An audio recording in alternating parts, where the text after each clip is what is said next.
મારું નામ દક્ષાબેન કાશીરામભાઈ બિરારી, ગામ જામલાવાડા, અંબિકા હળદર ફાર્મ.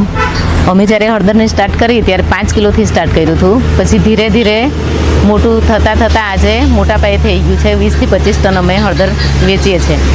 એની સાથે અમે સખી મંડળ પણ અમારું છે. એ સખી મંડળના બહેનો પણ અમે અનાજ કઠોળ સાફ સફાઈ, નાગલીની પાપડી, સાબુ શેમ્પૂ વગેરે અમે બનાવીએ છીએ અને અમે વેચીએ છીએ. અમારું અંબિકા હળદર ફાર્મ વઘઈથી સાપુતારાની વચ્ચે આવ્યું છે, એટલે અમને ટુરિસ્ટનો પણ સારો એવો ફાયદો મળે છે અને સારી એવી ખરીદી પણ કરે છે એ લોકો. કુટીર ઉદ્યોગમાંથી અમે 12,85,000ની લોન લીધી. એમાંથી અમે મશીનો લીધા અને આગળ વધ્યા. અમે એમાંથી મશીનો લઈને અમે ધીરે ધીરે પછી બીજી પ્રવૃત્તિમાં પણ જોડાયા અને એમાં સખી મંડળના બહેનોને પણ જોડી લીધા અને એમાં અમે સાબુ શેમ્પૂને બધું બનાવીએ છીએ. અને જે અમે લોન લીધી હતી એમાં અમને સહાય પણ મળી.